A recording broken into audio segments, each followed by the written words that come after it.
Hey guys, I hope you are doing well. It's a busy week for me. I've got the first sort of country slash rock sideband gig I've had in a while, and I actually had about 30 songs to either chart or brush up on that I didn't remember super well. But even with that, I wanted to put out a cool lesson this week. Hopefully, I'm still going to get to the Fret Buzz Jam of the Week and a little mini lesson before. But this, I thought I would just do a straight up lesson on those 5 pentatonic shapes that I've been talking about, so that if you don't know them, you'll know them. And then secondly, I think a lot of times people learn those pentatonic shapes, or even if they're taking lessons, they learn the pentatonic shapes and the teacher says, okay, so now I'll go put on the backing track and jam.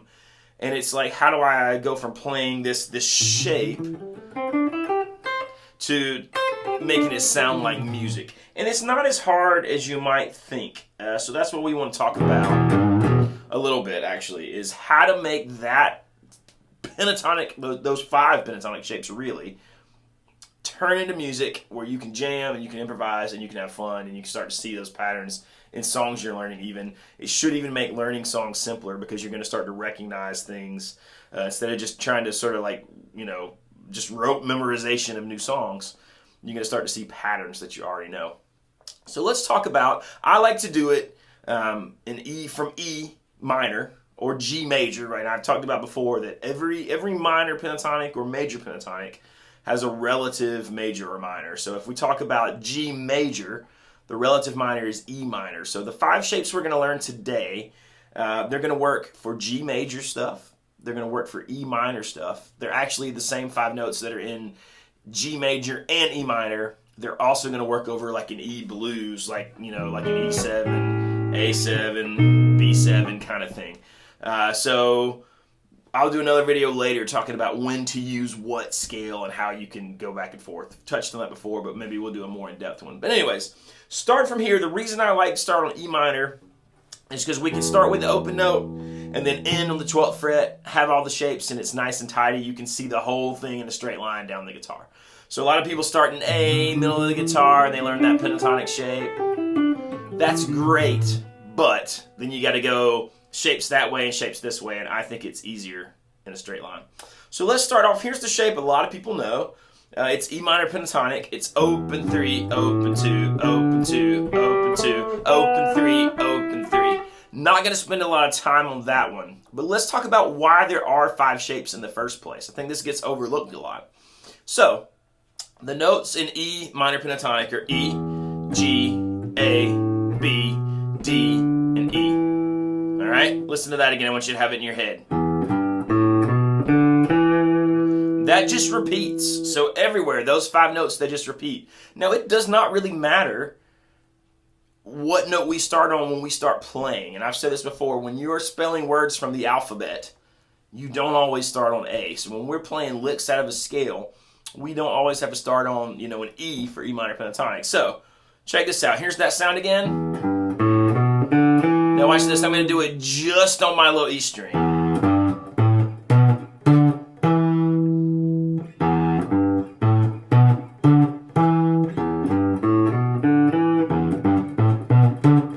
Same notes. So that ended up being going just this way. Open 3, 5, 7, 10, 12. Every place that I played one of those notes, I can just start the 5-note cycle. Those are my 5 shapes. That's why there's 5 shapes. There are 5 notes, and I can start from any of them. So the first one, like I said, open 3, open 2, open 2, open 3, open 3. I'm sorry, I said open 3. It's open 2, open 3, open 3. One more time because I screwed it up. Open 3, open 2, open 2, open 2, open 3, open 3. Now, if I just take that scale and put a little groove to it, it'll start to sound like music. So watch this. Here it is with no groove. I'm going to put a groove to it.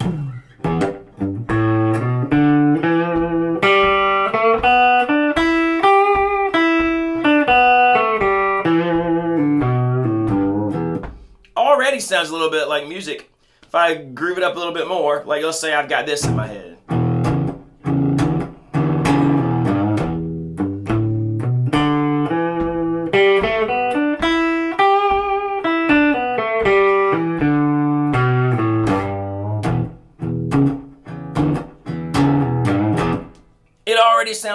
music, if we can start to mix it up a little bit, maybe start from here.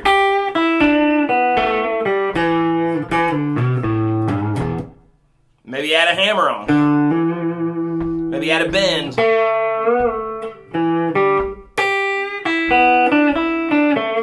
So what I want to do for every shape is give you a little lick. Here's an easy lick in shape 1 to get you going. Start on the high E string. Start on 3. Bend it just a little bit. So we're doing almost like just a little blues curl, so not really a whole step or a half step. Just a little, just some attitude. Then playing that note open. Going up to my B string. And we're talking, when we mix up the notes in the scale, they're just little things. We're not trying to go... You know, people don't do that. They just... So they're just maybe not that last note, but they're just little tweaks, right? So, here's the first one. 3, open. When we get to that B string, open, 3.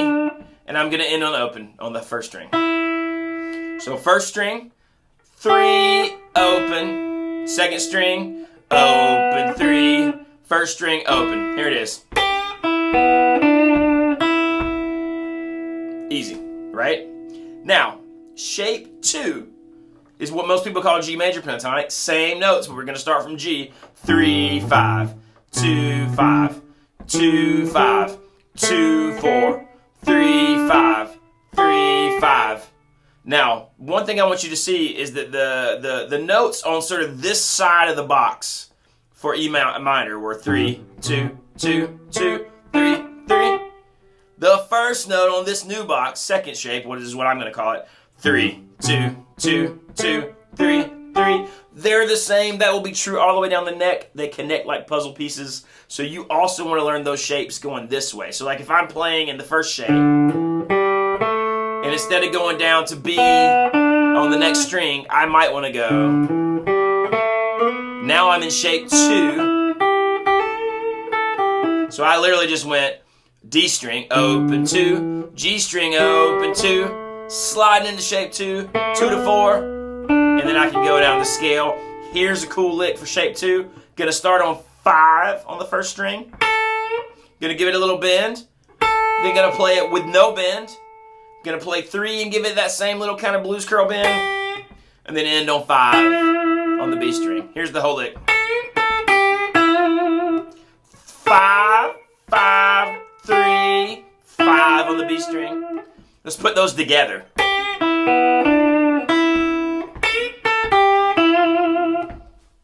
Easy, right? Notice I'm ending them both on E's because we're in E minor. I'm thinking E minor. I'm ending on E's. This will also sort of get you to where you're at least figuring out where your root notes are. Start with that, and then before long, you'll know where all the notes are. I'm a big fan of learning it that way as opposed to just wrote, E, F, F sharp, G, G sharp, A.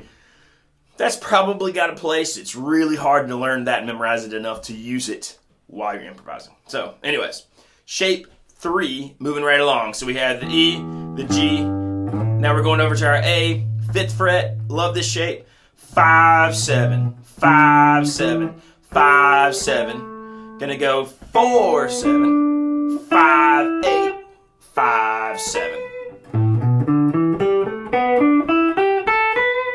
Now, our lick on this one, we're gonna stay on those 3 symmetrical strings up here that are all 5, 7. I'm gonna start with my ring finger on 5, slide to 7. On the next string, I'm gonna do hammer on 5 to 7. Then I'm going to let this finger come down to 5 and I'm going to bend it towards the floor a little bit and then back up to 7 on the A string. Guess what note that is? It is an E. I'm going to finish it off with the same lick I played down here but up here.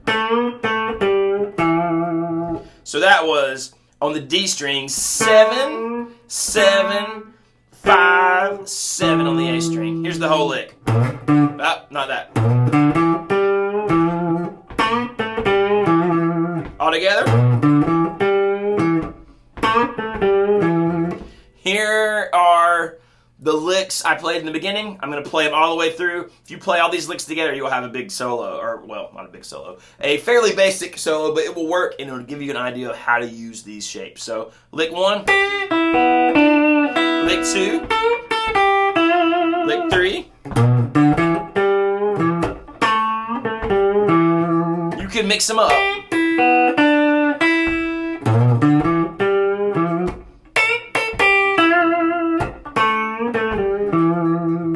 However you want. Shape 4. Starting on the low E string. 7, 10, 7, 10, 7, 9, 7, 9, 8, 10, 7, 10. All right, one more time slow. 7, 10, 7, 10, 7, 9, 7, 9, 8, 10, 7, 10. You'll notice that whatever's on the low E string, it's going to be the same on the high E string. They're both E's. Those two big stretches that are 2 frets apart, they're always going to fall next to each other, you know. Right here, they happen to be the first 2, intervals on the first 2 strings. So here's a cool lick on shape 4. Let's do it just like something almost like Purple Haze. We're going to slide 7 to 9 on the D string. Going to play 7 on the G string. 8 on the B string. So I'm going bum, bum, bum. I'm going to bend that 8. That is Purple Haze so far, but we're not going to end on 7. We're going to end on the E right here. So we're going to go 7 to 9, 7 on the G string, 8 on the B string, 9 on the G. Then I'm going to end it with the same lick I played in shape 2 and 3. So that's 10 on the B string, 10, 8 on the B string, 9 on the G. That is our E. Here's the whole lick.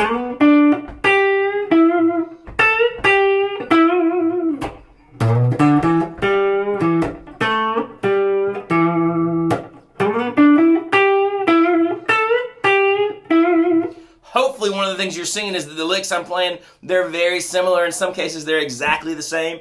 You want to know where those pairings and where those notes and where those intervals are in every shape, and it'll demystify it. You know, you'll be like, oh, these same notes I can play up here.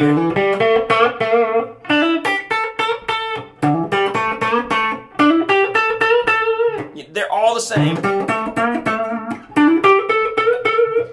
You can find the same notes in every shape, and that'll just help you know where you are to be able to phrase right. Wherever you are on the neck, whatever shape you're in, you can play the phrase you want. So that's cool. And again, that was shape 4. The lick is going to be something like this. Now, don't be afraid to change these licks. Add extra notes from the shape to them. Hold a bend longer. Leave a bend out. Leave a slide out. These are not from a song. These are just generic things off the top of my head. They're licks. They're sort of like little cliche licks I teach kids or my students, not necessarily always kids, but just my students to get them improvising, to get them playing. You can use any sort of E minor or E blues backing track. These will sound great over it. Here's shape 5. It's a little different, and we're going to play a little different style lick out of it. So low E, it's going to go 10, 12, 10, 12, D string, 9, 12, 9, 12. There's our 2 big stretches on the D and G, 9, 12, 9, 12, 10, 12, 10, 12. Just a little bit slower, 10, 12, 10, 12, 9, 12, 9, 12, 10, 12, 10, 12. Now, we're going to do a little sort of a what I call like a 2 steps forward, 1 step back kind of lick on this. We're going to start on 12 on the bottom. We're going to go 12, 10, up to 12 on the B string, back to 10 on the E string, and then back to our B string, 12, 10, still climbing the scale, 12 on the G, 10 on the B, and then 12, 9. So in slow motion.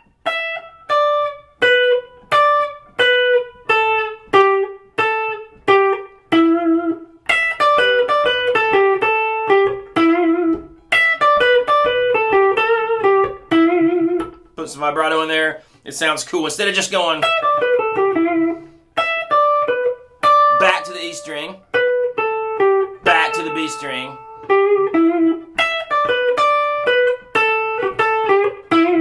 now you can change the phrasing on all these things. Phrasing is cool. I tell my students a lot, if I walk into the room and I say, hey, what are you doing? You're going to be like, oh, nothing, just hanging out. What are you doing? But if I walk in the room and I say, hey, what are you doing? Same words, but you're going to react very differently, right? That's the power of phrasing. So if you pause on a note, that's a much different phrase than,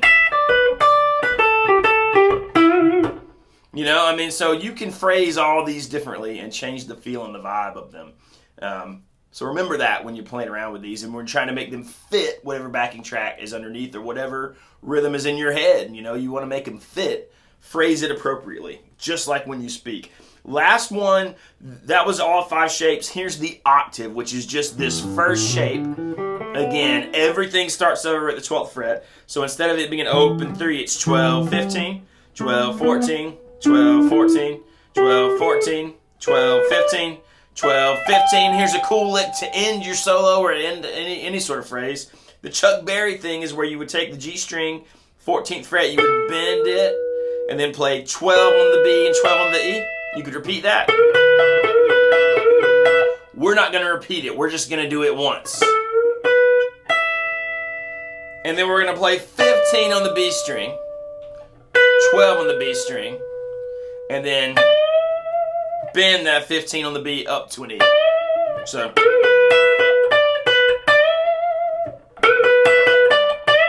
we can do it without going back to the 12. I might actually like that better. Here's all the licks together.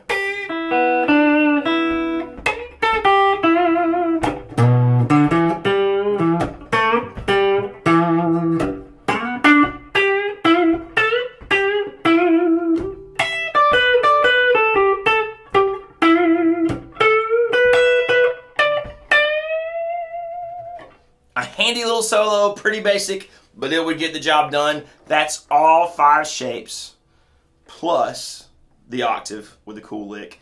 Get those licks down, and then you got to explore. Just mess around. There's nothing wrong with just playing the scale shape. Let's say you play the lick I showed you. Then you play the scale.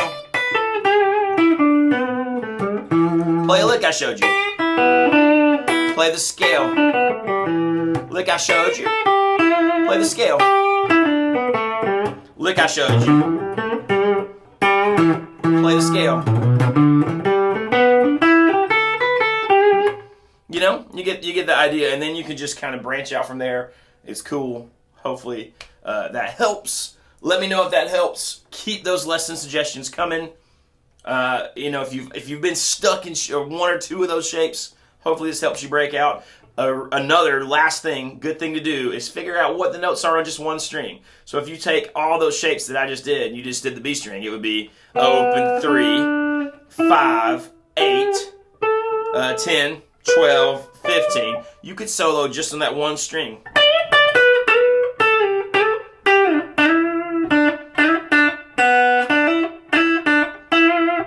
Maybe not the best idea all the time, but just to get yourself where you can move back and forth in those shapes.